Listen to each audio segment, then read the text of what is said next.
सबके कल्याण में अपना कल्याण, अपने कल्याण से सबका कल्याण, ऐसा जीवन जीने का अनुशासन और सबका कल्याण हो इसलिए सबके हितों का एक संतुलित समन्वय, बैलेंस, ये वास्तव में हिंदुत्व है। सभी भारत से निकले संप्रदायों का जो सामूहिक मूल्यबोध है उसका नाम हिंदुत्व है। लेकिन अब संप्रदाय है, प्राचीन है, चले है, तो हमारा धर्म है तो हम मान्य करते हैं।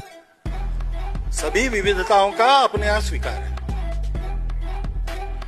भारत की पहचान वो बनी है, ये वैश्विक धर्म है, केवल भारत के लिए नहीं है, लेकिन भारत में इसका संगोपन हुआ, निर्माण हुआ, संगोपन हुआ, और एक ट्रस्टी के नाते समय समय पर विश्व को इस ज्ञान को देने वाला भारत है।